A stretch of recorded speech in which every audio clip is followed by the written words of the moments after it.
Live from New Delhi, you're watching DD India Newshour, India's voice to the world. I'm Preeti Kaur. Coming up in the next 1 hour.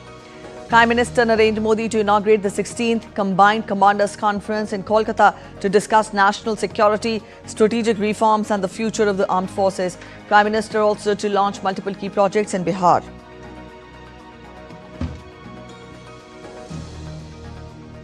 Israel Prime Minister Netanyahu hails resilience of Israel-US alliance as he visits Western Wall in Jerusalem along with Marco Rubio.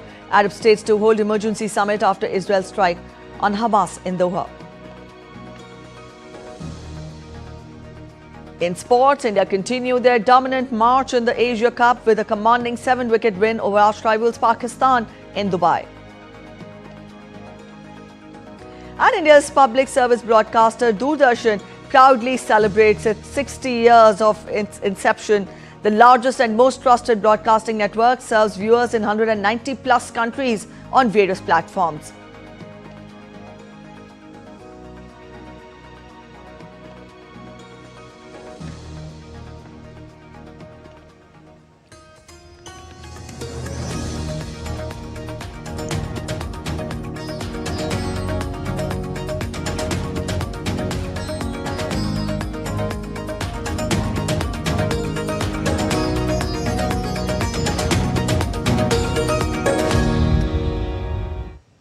Prime Minister Narendra Modi will take part in the Combined Commanders Conference on Monday. The theme for this year's conference is Year of Reforms, Transforming for the Future. Defence Minister, National Security Advisor, Chief of Defence Staff and Defence Secretary will also attend the event. The conference 2025 will focus on reforms, transformation and change and operational preparedness. The deliberations will seek to further strengthen the armed forces, which are agile and decisive in an increasingly complex geostrategic landscape.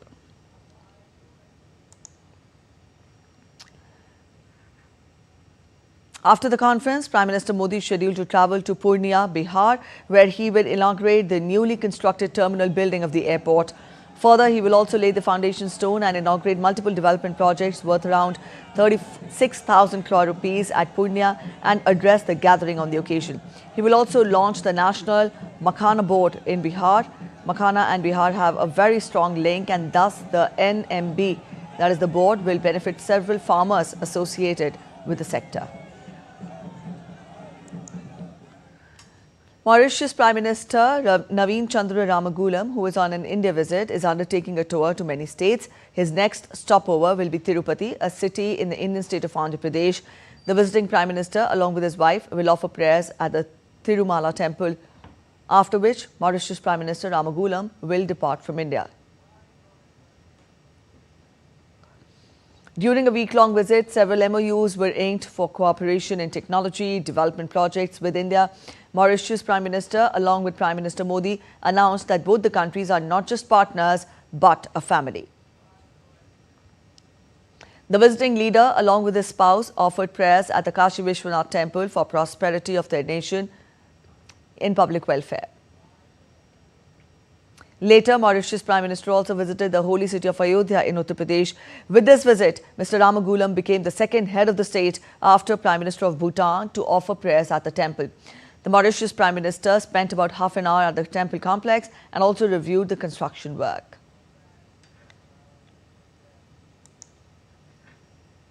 In a major reform initiative to streamline, simplify, enable and rationalize the revenue procurement process in the Ministry of Defence, Defence Minister Rajnath Singh has approved a new Defence Procurement Manual. The budget for the revenue procurement in Budget Estimate 2025 is about 1 lakh crore rupees. In a major thrust to self-reliance, the manual will expedite revenue procurement for the services, enable Indian industry, including startups and MSMEs. Working capital issues faced by industries have been eased by providing supportive financing options and relaxing unnecessary penalties. Research and development by industry, academia and defence public sector units will get boost and support with several enabling provisions. The maiden bilateral maritime exercise between India and Greece will be steered by Indian naval ship Trikand, which was called at Salamis Bay during her ongoing deployment to the Mediterranean Sea. During the visit, INS Trikand will look to enhance operability refine tactical skills and also deepen operational synergy. During the port call at Salamis Bay, INS Srikanth will engage in a host of activities to enhance bilateral and multilateral cooperation and collaboration. These include interactions with senior military officials, planning discussions, cross-deck visits and cultural exchange to promote people-to-people connect. This will be followed by sea phase of the exercise. On completion of the bilateral exercise, the ship will proceed for the next phase of deployment in the region.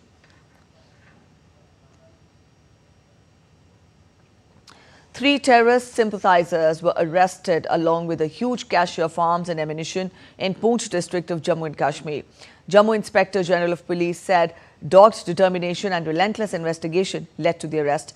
He added that 7 AK assault rifles were also recovered, of which 4 were recovered earlier, and a large quantity of warlike stores were also recovered. The investigation scuttled an attempt by an outfit to revive terror activities in the border district. Sources say further investigations are underway and more raids and arrests are likely. Staying with Jammu and Kashmir, following the devastating cloudburst last month in Katwa, a major disruption occurred on the Pedu Nala along the Mahanpur-Thane axis, resulting in the washing away of an existing bridge and an under-construction bridge. Project Sampark of Border Roads Organization worked round the clock to clear the access to the site by mobilizing excavators and heavy machinery. The hard work resulted in re-established connectivity between Bilawar, Katwa and Dhar, a vital route for local civilians and administration alike. Let's have a look at these visuals of BRO personnel and machines diverting water channels and clearing debris and restoring the access to Ranjit Sagar Dam. Let's get you weather updates from parts of the country now. The Indian Met Department has forecast heavy rains in several parts of India. However, the western state of Rajasthan witnesses a stark contrast. As per the IMD forecast, there will be withdrawal of southwest monsoon from parts of West Rajasthan ahead of its normal date. A low pressure area over North Telangana and Vidarbha is likely to bring heavy to very heavy rainfall to isolated areas, including Assam, Meghalaya, Bihar and parts of Maharashtra. Widespread rainfall with thunderstorms and lightning is expected over sub-Himalayan West Bengal and Sikkim, Nagaland, Manipur and Tripura. Heavy rainfall is also forecast for regions like Himachal Pradesh, Uttarakhand and Odisha. Strong surface winds are likely over coastal Andhra Pradesh and Rayalaseema.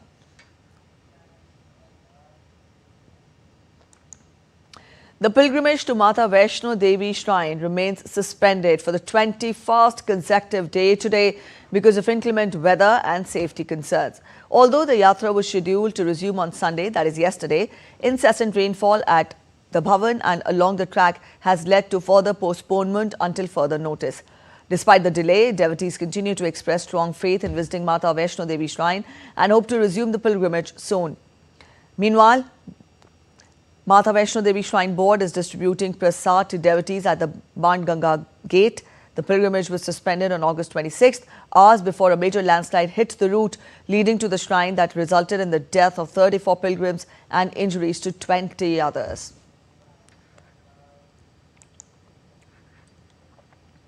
Doordarshan, one of the 2 divisions of public broadcaster Prasar Bharati, is celebrating its 66th foundation day today. Established on September 15, 1959, Doordarshan is one of India's largest broadcasting organizations in terms of studio and transmitter infrastructure. Over the years, Doordarshan has been expanding its presence and visibility among the masses. With modern technological changes, Doordarshan has gone digital and reached the palms of individuals. Doordarshan has also forayed into the digital space with focus on making video available on demand. Credibility is the USP of Doordarshan, and in today's age of breaking news, Doordarshan has been able to maintain its tradition of providing accurate and up-to-date information to its viewers. Doordarshan also serves its viewers through various delivery platforms such as cable television, DTH, IPTV, news on AIR mobile app, various YouTube channels, and with the international channel DD India having a global presence in 190 plus countries on various platforms.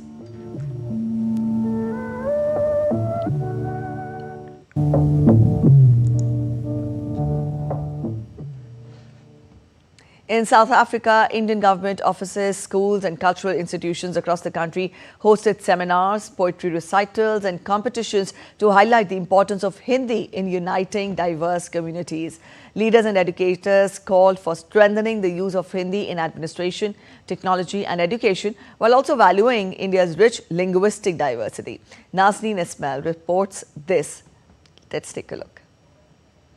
The High Commission of India in South Africa hosted a vibrant celebration of Hindi Diwas, reaffirming the importance of Hindi as a language of culture, unity and identity. Hindi Diwas is an important day in India's national calendar.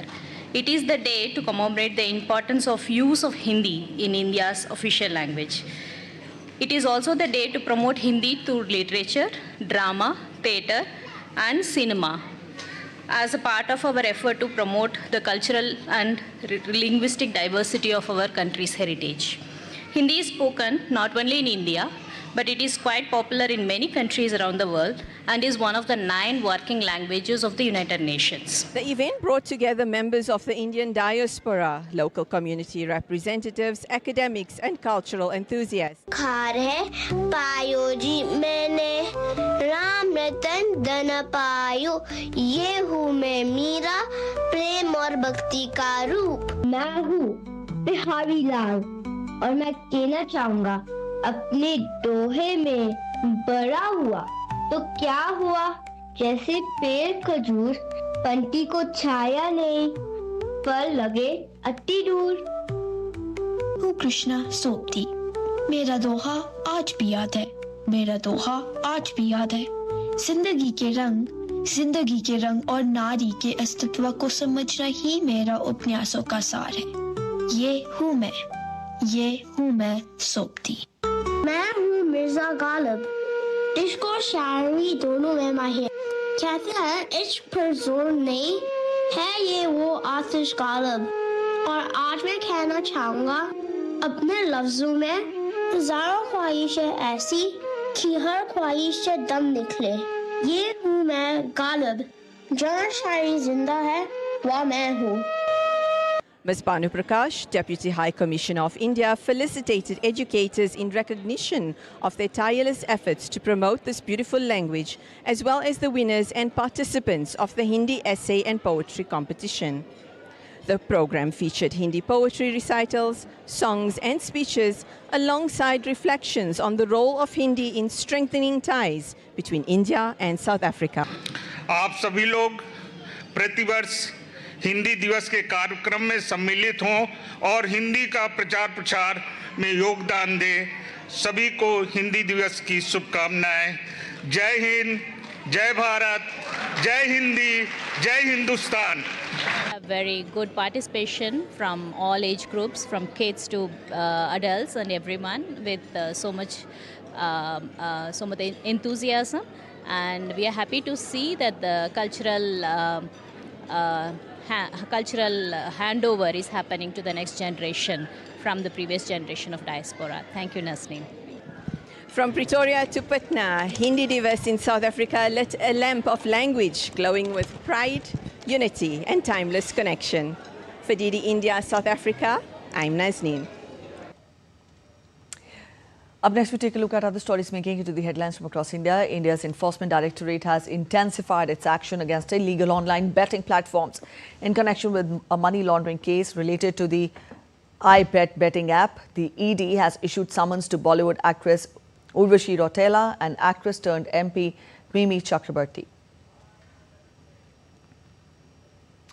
The 10th state level Pencak Silat Championship ended in Srinagar with over 1,200 athletes from across Jammu and Kashmir taking part. Players welcome news of an international coach coming soon for a special training camp. Excitement is also building up for the upcoming Junior Asian Championship. Coaches say that Jammu and Kashmir is ready to host global events thanks to rising talent and better sports facilities. In Mumbai, stars Varun Sood, Irina Rudakova and Sanskruti Sasa Salunke joined a beach cleanup drive to promote Discovery reality show Ranes of the Jungle Season 2. The event highlights plastic pollution and its harm to marine life. Over 1,000 volunteers will take part on the 20th. For every 10 kilograms of recyclable waste collected, a geometry set is donated to children in orphanages. You're watching DD India News. We're heading for a short break, but after the break, Qatari Prime Minister reiterates that Israeli strike won't stop mediation efforts for Gaza peace. Aiming at a major push to expand nuclear power, United Kingdom to sign a nuclear deal with the United States during President Trump's state visit this week. US President Donald Trump confirms his presence at the funeral of conservative activist Charlie Kirk in Arizona.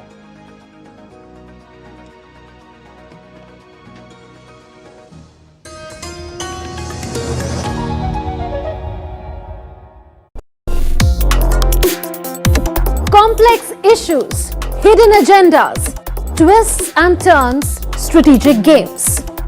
We think all dots are linked. We just need to connect them. Join me every week as I connect the dots to unravel hidden designs in statecraft, mysteries, and decode issues that matter to you. Watch Connecting the Dots with me at these times on DD India.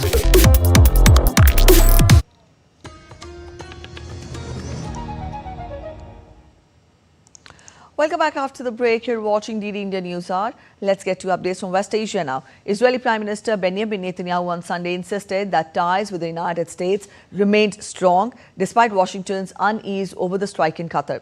Hosting U.S. Secretary of State Marco Rubio in Jerusalem, Netanyahu said that relations were as strong and durable as the stones in the Western Wall. Rubio and his wife, Janet. I think his visit here is a testament to the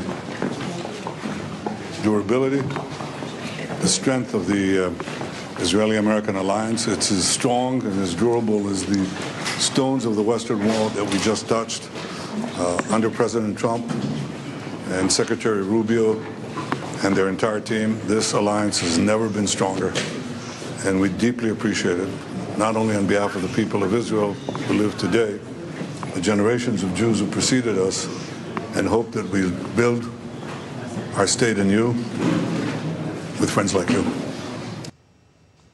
Earlier on Sunday, Rubio offered prayers at Jerusalem's Sacred Western Wall in the Old City of Jerusalem alongside Netanyahu and U.S. Ambassador to Israel, Mike Huckabee.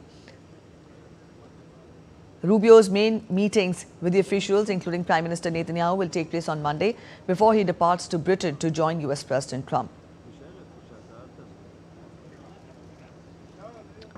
Qatari Prime Minister and Foreign Minister Sheikh Mohammed bin Abdul Rahman bin Jassim Al Thani said on Sunday that Israel's recent attack on Doha will not prevent Qatar, Egypt and the United States from continuing their mediation efforts to end the Gaza conflict.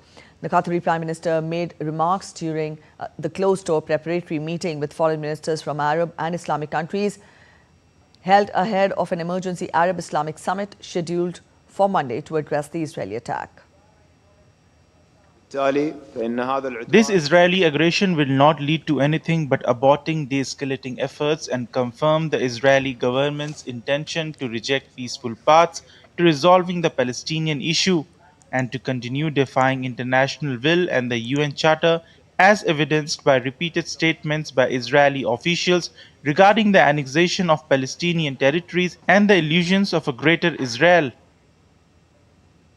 The foreign ministers discussed a draft statement on the last Tuesday attack by Israel on a residential building in Doha that housed several Hamas leaders. In his talks, Al Thani stressed that the region cannot achieve comprehensive peace and security unless the Palestinian people obtain their legitimate rights. Qatar's Prime Minister urged the international community to reject double standards and hold Israel accountable. All right, our correspondent Akshay Dongre is joining us. Akshay, we see that the Arab Summit will take place today to discuss mediation in Gaza. At the same time, we have the Qatari Prime Minister saying that the mediation efforts will continue irrespective of Israel's attack in Qatar. Put all this together, how do we see the Arab Summit pan out? How do we expect the day to pan out ahead? Well, yes, absolutely. There has been a massive blow to what Qatar has been believing in, as far as the entire illusion of an immunity from the conflict that has been going on in the West Asian region, and partly because there is a large U.S. military base inside Qatar. U.S. has military bases inside other major oil producing countries as well, and the entire illusion that countries like Qatar and other countries have been living under, that because of the U.S. military base, they will have an immunity or other protection or safety from the kind of threats that persist in the region has been destroyed now with the Israeli strikes on in Doha. On the Hamas leadership. Now, whether the attacks were successful, whether it has eliminated the leadership of Hamas, that's a secondary thing. But the entering of Israeli fighter jets, the bombing of Hamas leaders has clearly showed that as far as sovereignty is concerned in the region, it remains an elusive thought as of now, especially when a full-blown conflict almost is going on there for over a year. Now, the situation remains complicated. Yes, there have been attempts that were made from the Qatari soil to sort of bring up a mediation in the process. However, we have been seeing also that despite it has been a situation where Israel is supported by US, Qatar is supported by US, but they do not like each other. Now, Qatar has been hosting the Hamas leaders, Hamas leadership, especially the top ones, have been holding meetings inside Qatar. It sort of seemed like a safe sanctuary to the Hamas leadership, and that's what Israel thought as well. So that illusion of Hamas leaders has also been destroyed, and it seems that now Qatar has come to terms with reality and rather is preparing accordingly. But again, they cannot move out of the US protection, because there is no other power to fill that vacuum. And if that goes, then Qatar has no other sense of security as far as the other major persisting threats in the region are concerned. Qatar is a major oil producing country, so it will require a major power to provide its security umbrella, and at this point in time it's the US, and to replace that is going to take quite a lot of time. But the countries among the oil producing nations in the region are also they also have their massive differences, and that's the reason why no consensus has ever been brought as far as a united front is concerned. So Iran is US doesn't like Iran, but US has bases in Qatar. When Qatar was attacked, it was also on the US basis. So it's all has gotten too complicated to sort of to a single line, and that's the reason why Qatar is left with no other option but to continue with the mediation efforts, irrespective of how US has failed to protect its own Qatari allies in the region. All right, Akshay, we'll leave it here. Thank you so much for joining in with those details. Let's get to updates on Russia-Ukraine conflict now. US President Donald Trump stated that he is willing to impose sanctions on Russia, but emphasized that Europe must take actions proportional to those of the United States. Trump criticized Europe for buying Russian oil, saying its sanctions are too weak. Europe is buying oil from Russia. I don't want them to buy oil. And the sanctions that they're putting on are not tough enough. And I'm willing to do sanctions, but they're going to have to toughen up their sanctions commensurate with what I'm doing. Meanwhile, Trump also expressed confidence that a meeting between Russian President Vladimir Putin and Ukrainian President Volodymyr Zelensky would happen relatively soon to find a solution for the ongoing conflict. He added that he would need to attend and lead the discussions since the two leaders strongly dislike each other. Romania summoned Moscow's ambassador to the foreign ministry, protesting the entry of a Russian drone into its airspace during an attack on neighboring Ukraine. The intrusion comes days after fellow NATO member Poland said that it had shot down Russian drones that had violated its airspace as Moscow launched a barrage against Ukraine. Ukrainian President Volodymyr Zelensky accused the Kremlin of testing Romania and wanting to bring the war to Poland and the Baltic with the intrusions. Earlier on Sunday, NATO member Romania had said that Moscow's actions posed a new challenge to Black Sea security.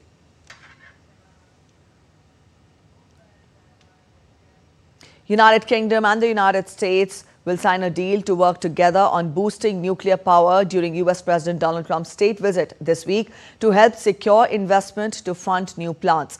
Britain's government has launched a major push to expand nuclear power in recent months, pledging to invest $19 billion in a new plant at Sizewell C and advancing plans for a Rolls-Royce unit to build the country's first small modular reactors. Trump will visit the United Kingdom for a two-day visit on Tuesday, during which he and Prime Minister Keir Starmer will announce the nuclear power tie-up. The collaboration aims to speed up new projects and investments, including plans expected to be announced by US nuclear reactor company X Energy and Britain's Centrica to build up to 12 advanced modular reactors in northeast England.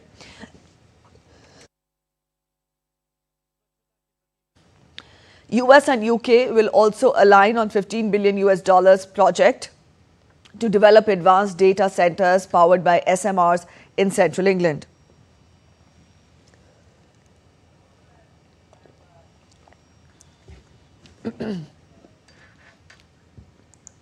The permanent mission to North Korea to the United Nations said that the country's position as a nuclear weapons state was irreversible, denouncing US claims for denuclearization. While criticizing the US push for denuclearization as a provocative act of interfering in its internal affairs, Pyongyang defended its nuclear weapons as an inevitable option of defending the country from the US nuclear threats. The position of the Democratic Republic of Korea's nuclear weapons state, which has been permanently specified in the supreme and basic law of the state, has become irreversible. South Korea, the United States and Japan launched their trilateral multi-domain exercise on Monday. The 5-day Freedom Edge exercise got underway in international waters east and south of South Korea's southern island of Jeju from September 15 to September 19. The ongoing exercise is the third round of trilateral drills, following previous rounds of the exercise conducted in June and November last year, respectively. It is the first such exercise to be held since President Lee Jae-myung and US President Trump took office. The exercise will feature training aimed at sharpening ballistic missile defense capabilities, as well as air defense exercises, medical evacuation training, and maritime interdiction operation training. North Korea has slammed US-South Korea-Japan trilateral military drills as dangerous. North Korean leader Kim Jong-un's powerful sister Kim Yo-jong on Sunday condemned the joint military drills as a reckless show of strength that would bring bad results. According to a statement carried by KCNA, Kim Yo-jong called the drills a dangerous idea, warning that they would inevitably bring bad results to themselves. Pyongyang has traditionally criticized those joint drills as rehearsals for invasion and in some cases responded with weapons tests, but Seoul and Washington say they are purely defensive.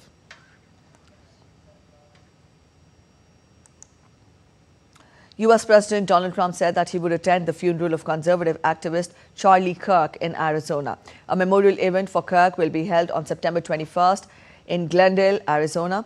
Kirk, a staunch ally of President Trump and co-founder of the conservative student group Turning Point USA, was killed by a rifle shot during an outdoor event on September 10th. It was a very sad weekend in the sense that we lost a great person. I'll be going on early Sunday morning.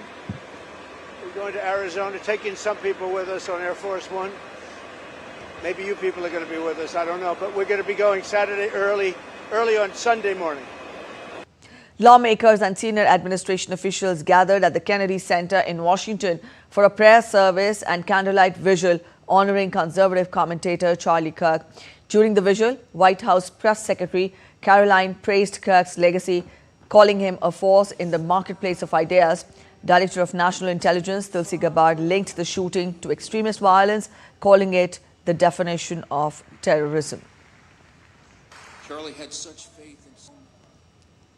President Trump's win in November was fueled in no small part by the tireless work of Charlie, the Turning Point organization that he built from scratch out of a garage, the true essence of the American dream, and the MAGA movement that he helped so many young people join. Charlie was killed on September 10th. On September 11th, we observed the 24th anniversary of the Islamist terrorist attack on our country 24 years ago. Now, these events have something in common. They were both carried out by those who hold on to ideologies that cannot stand up to scrutiny and challenge. This is the definition of terrorism. People gathered at a makeshift memorial for political activist and Turning Point USA co-founder Charlie Kirk outside of the Turning Point USA headquarters in Phoenix, Arizona. The right-wing activist was hit by a single bullet while addressing a large crowd at Utah Valley University in the town of Orem on September 10th. Tens of thousands of people protested in the capital, Ankara, against a court case that could oust the head of the main opposition on Monday after a year-long legal crackdown on hundreds of its members. Protesters chanted the resignation of President Tayyip Erdogan while waving Turkish flags and party banners. The court's decision on Monday whether to invalidate the 2023 Congress of the Republican People's Party over alleged procedural irregularities could reshape the party, rattle financial markets and influence the timing of a general election set for 2028. The court could also delay the ruling. The government says the judiciary is independent and denies any political motives. Turkey has detained more than 500 people, including 17 mayors, over the last year as part of corruption investigations. Hundreds of members of the CHP have been jailed pending trial in the sprawling probe into alleged corruption and terrorism links. You're watching DD India News. We're waiting for a short break, but after the break, US President Trump condemns the brutal beheading of Indian origin Chandra Nagamalaya in Dallas, Texas. Aiming to iron out obstacles to finalize a trade deal agreed in July, South Korea to continue follow-up trade negotiations with the US. The stage is all set for the 77th Primetime Emmy Awards. Stay with us for more.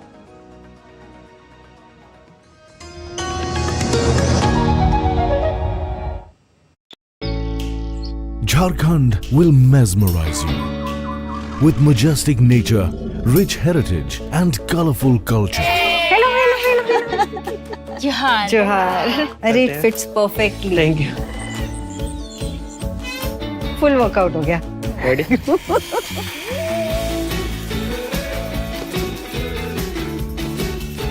Postcards from Jharkhand on National Geographic.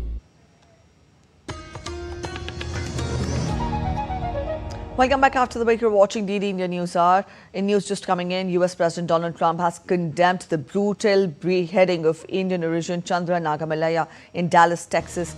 Trump said the accused was previously arrested for terrible crimes, including child sex abuse, grand theft auto and false imprisonment, but was released back into our homeland under Joe Biden because Cuba did not want such an evil person in their country. Trump assured the time for being soft on illegal immigrant criminals is over under his watch. Chandra Molly Nagamalaya was killed with a machete on September 10th at the motel he managed in Dallas, reportedly in front of his wife and son. The accused, Jordanes Cobos Martinez, was a Cuban national who had previously been arrested on several charges.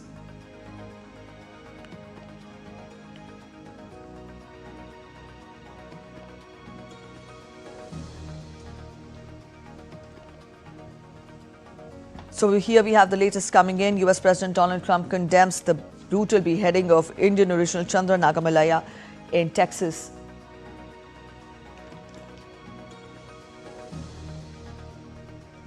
Saurabh Shukla is joining us from Washington, D.C. Saurabh, we've just given a broad outline of the news just coming in. What more can you add? We tell our viewers that Donald Trump has also criticized the brutal beheading. You know, there's a sense of outrage which has happened following this brutal beheading, of Chandra, and the President of the United States coming out with a strong statement clearly indicates that law will take its full course. He's been briefed on this incident, and I'm told by my sources here in Washington, D.C. and at the White House that the President obviously is really concerned about the manner in which this brutal act took place. He's also praised Chandra that he was a prominent, somebody who had a place of prominence in Dallas, Texas, was managing a motel. As you know, that a lot of Indian Americans are famous here because they have been owning a lot of motels, a lot of hotels here in the US.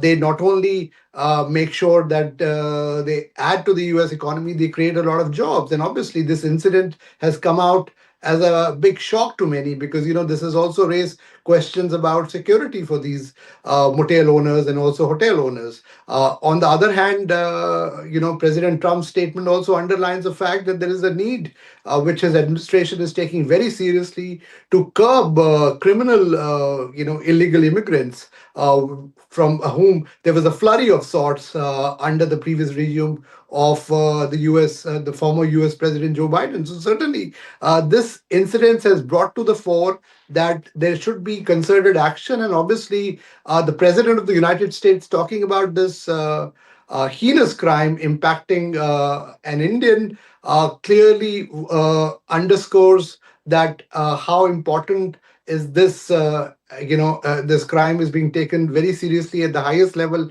in the US, and they will take whatever action is required to make sure that the culprit is punished according to the stringent provisions of the law.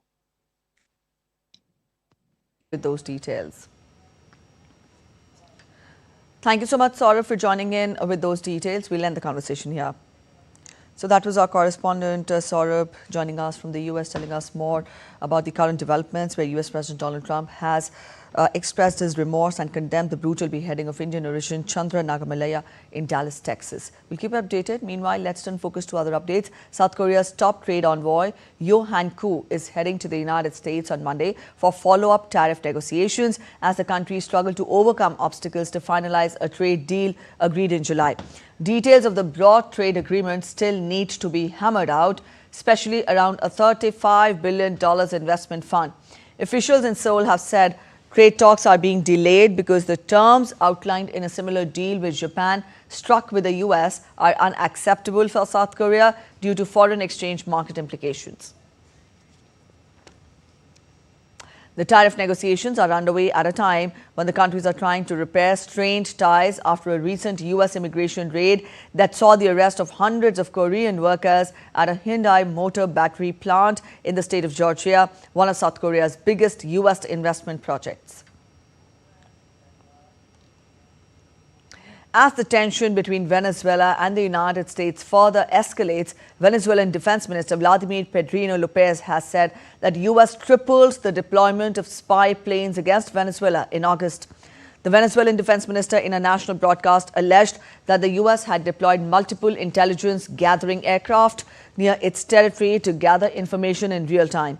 He also condemned an alleged encounter between the U.S. Navy destroyer, the USS Jason Dunham, and a tuned fishing boat off the coast of La Blanquilla Island, stating that the U.S. did not have the authority to carry out the alleged interception.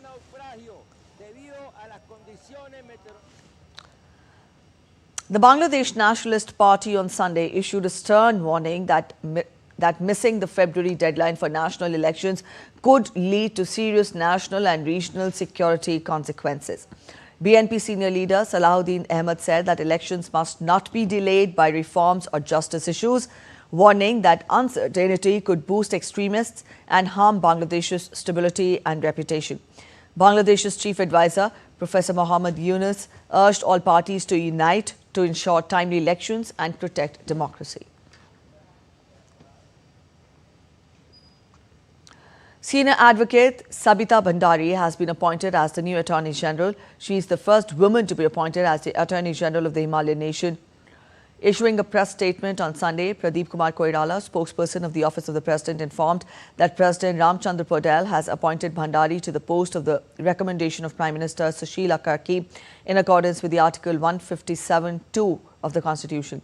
Bhandari's appointment comes following the resignation of former Attorney General Ramesh Badal, who had been appointed to the post on July 17, 2024.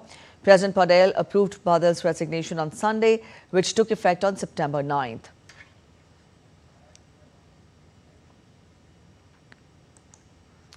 Rising oceans caused by climate change will threaten 1.5 million Australians by 2050, says a report warned on Monday.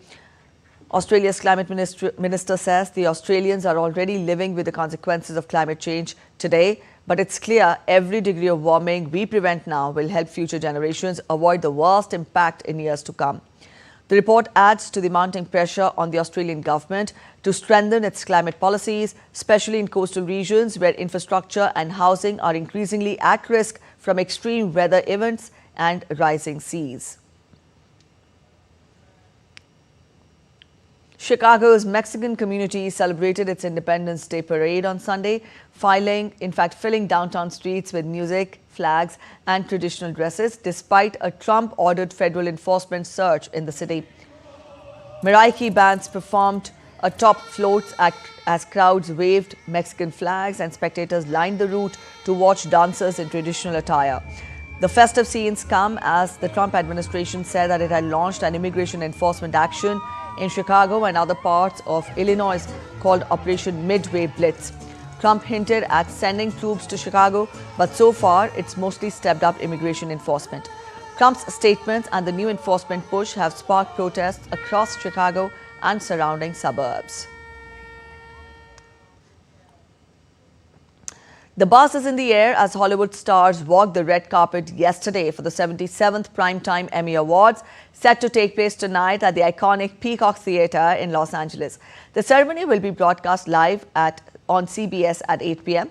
Anticipation runs high as a star-studded lineup graces television's biggest night. Among the A-listers, acclaimed actor Pedro Pascal and Jake Gyllenhaal made a striking appearance on the red carpet. Hollywood heartthrob Sydney Sweeney, known for her American Eagle Jeans campaign, was also spotted throughout the event. Adding to the glamour were high-profile nominees like Academy Award winner and The Dark Knight fame Gary Oldman, nominated for Slow Horses, and Jean Smart, recognized for her role in Hacks. Singer and actor Selena Gomez, nominated for her crime comedy Only Murders in the Building, posed on the red carpet alongside her music producer partner Benny Blanco. Leading the nominations in Apple TV's mind-bending drama Severance, stars Adam Scott and Britt Lower are both nominated for lead acting honors. Comedian Nate Bargatze will host the event, and it will celebrate the contributions of over 26,000 members of the Academy of Television Arts and Sciences. This includes performers, directors, producers and other creatives who shape the television landscape. A quick look at other stories making it to the headlines from across the world. A soda delivery truck collapsed into a sinkhole in Mexico City. The rear of the Jarritos branded truck sank first, drawing crowds as it went viral on social media. No injuries were reported. Local officials, including the mayor, visited the scene to oversee the removal efforts. Paris hosts its first ever sports festival, drawing crowds despite growing concerns over budget cuts. Attendees enjoyed various athletic activities, showcasing public enthusiasm for sports. Olympic Committee President stressed the need for ongoing support and said that sport matters in our country. Soldiers from Vietnam have completed tough training before their next UN peacekeeping mission. They trained in politics, logistics, medicine and handling emergencies. At the military hospital, they practiced real-life rescue drills to improve teamwork and fast decision-making. Their training prepares them for challenges like disasters, diseases and security risks. You're watching DD India News. We're heading for a short break, but after the break, GST reforms herald a new era of economic relief and growth for citizens and industries alike. We will bring you their take. Indian women's hockey team clinches silver at Asia Cup 2025 after a hard-fought final against China.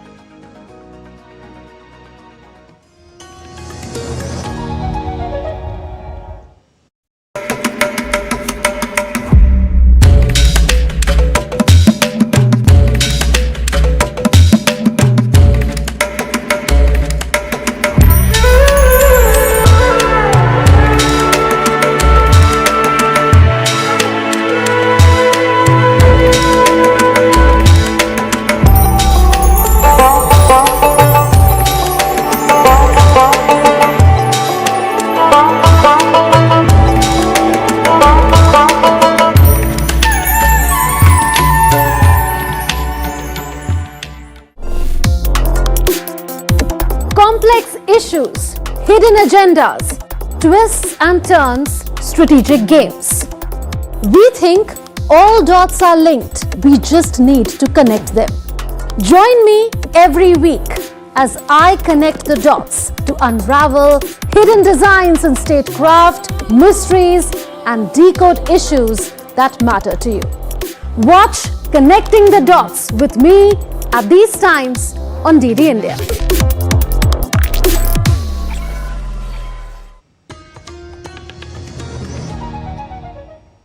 Welcome back after the break. You're watching DD India Newshour, and India's recently announced goods and services tax reforms mark a turning point in the journey towards making a significant victory for every citizen of the country. The centre, however, expects the simplified structure to immediately bring down prices of essential goods, spur consumption and boost economic activity. Owing to the GST reforms, the dream of the middle-class families will be fulfilled. Even the industries also welcome these initiatives. Let's listen in. I welcome the recent move of the government to reduce the GST taxes in so many fields. Most of the medicines are come down drastically to 5%. Most of the medicines are exempted fully. We welcome that. As a common man and middle class families like me, persons we are holding for insurance, it's very useful to us. This is very useful to our common people. The changes, the GST reforming, like 12 to 5%, like for this essential item. Because of this tax reduction, it will help us to lead the family budget more simple and it will create the more savings for the simple woman in a home. The GST Council has planned to reduce the GST taxes from 12% to 5%, reduce the food and dietary things. This is very useful to our farmers and our senior citizens and our Indian peoples. Finance Minister Nirmala Sitharaman will launch the AI for Viksit Bharat, the opportunity for accelerated economic growth and Niti Frontier Tech Repository today. The roadmap presents a comprehensive action plan for India to harness the transformative potential of artificial intelligence and convert it into additional economic value by 2035. Complementing this, the Frontier Tech Repository brings together over 200 real stories of frontier technologies that are transforming lives and livelihoods at scale across the country. It also provides states with case studies and practical tools to replicate high-impact solutions, fostering a nationwide movement of tech-driven progress. As the Trump administration weighs a fourth extension of a September 17th deadline for ByteDance to sell TikTok's US operations or face a shutdown, Donald Trump on Sunday said the negotiations over TikTok are ongoing and that the app's fate could depend on China. May or may not. They're negotiating TikTok right now. We may let it die or we may, I don't know, it depends, up to China. It doesn't matter too much. I'd like to do it for the kids, they like it. I mean, selfishly speaking, I did very well on TikTok and I got the youth vote. I got numbers that nobody's ever even come close to in the Republican Party.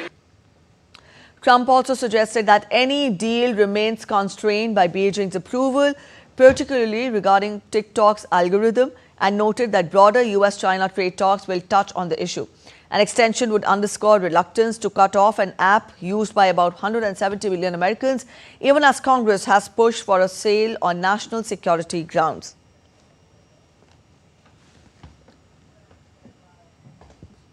Let's now turn focus to sports. India continue their dominant march in the Asia Cup with a commanding 7-wicket win over arch rivals Pakistan in Dubai. Abhishek Sharma, Suryakumar Yadav and India's spinners were the stars of the night, taking the defending champions a step closer to the Super 4. Abhishek Mahajan reports from Dubai.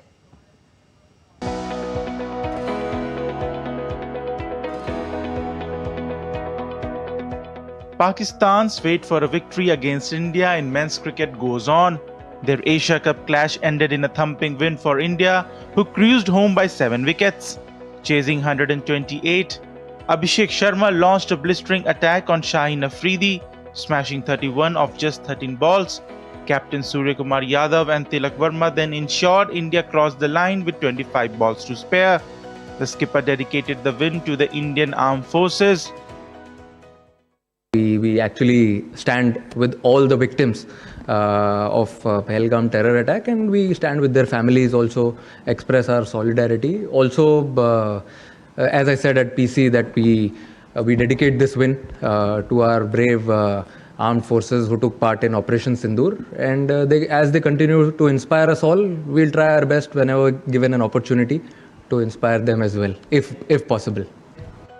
Earlier, Pakistan faltered from the very first ball. Hardik Pandya struck immediately in the first legal ball of the match, while Jasprit Bumrah's Yorkers and the spinners' control left them struggling. They could only post 127 for 9 in their 20 overs. I wanted to bowl first because when we bowled here in the last game against UAE, in the second innings the wicket became a little better, and there was a little bit of humidity as well, so I feel we've always been chasing really well, though we felt if we would have batted, we would have taken that decision in our stride, but yeah, we felt in the second innings it became a little better. The result gave India their second largest win over Pakistan in T20Is and took them to the top of Group A with 4 points from 2 matches.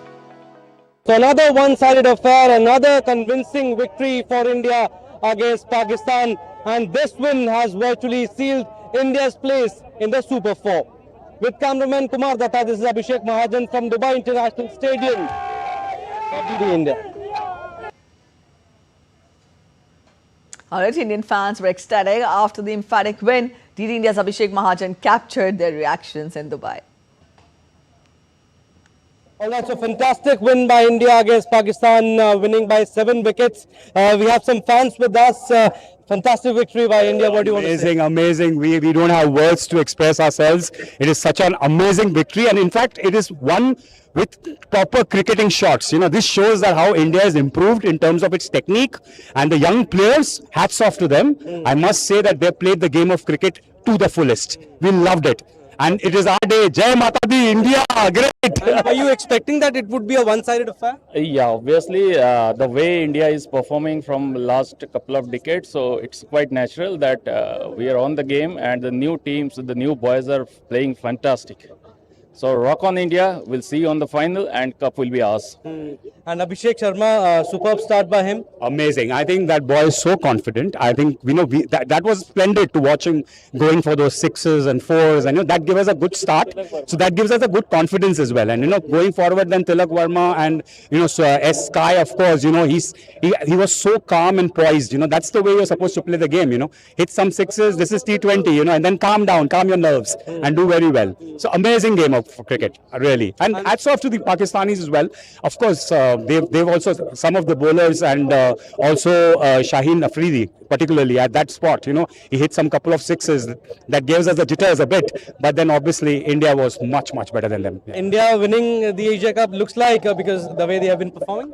Yeah, actually, as I told you that obviously the Asia Cup will be ours. There's no doubt. There's no doubt about that, man. Absolutely no doubt about that. These guys are good, and as I said, it's a game of cricket with class. That's what India is all about. All right, thank you and enjoy. Thank you for speaking with DD India. With cameraman Kumar Datta, this is Abhishek Mahajan from Dubai International Stadium for DD India.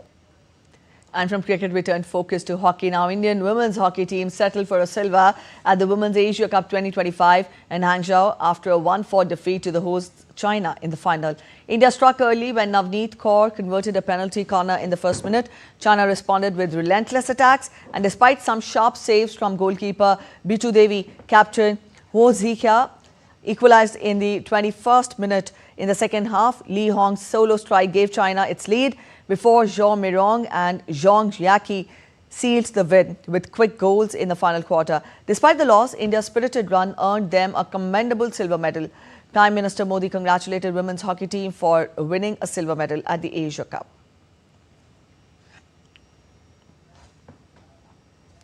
India is observing the Engineers' Day today, marking the birth anniversary of renowned and greatest engineer Bharat Ratna Moksha Gundam Visvesvaraya.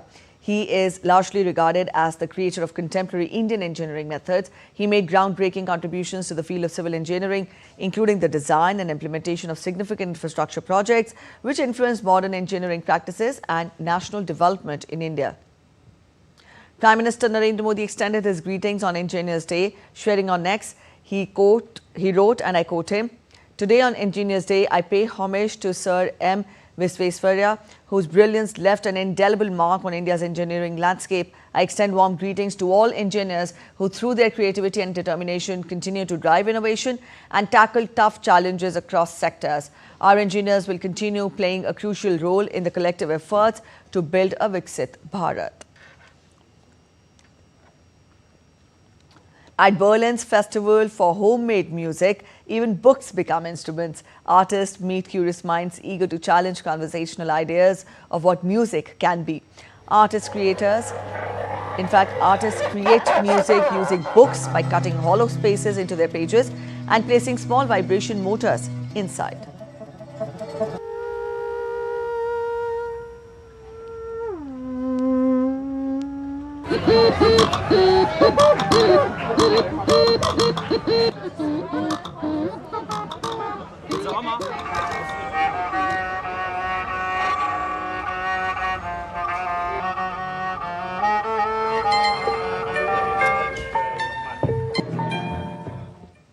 With that, we end this edition of DD India Newshour. But let us know your thoughts on the news of the day. For those of you on the go, you can get all the latest news and updates from India and across the world on the DD India mobile app. This app is available on both Android and iOS platforms, and you can download the respective QR codes. We'll be back with more news as it breaks here on DD India. I'm Preeti Kaur signing off, and from all of us here in Delhi, thanks for watching DD India Newshour.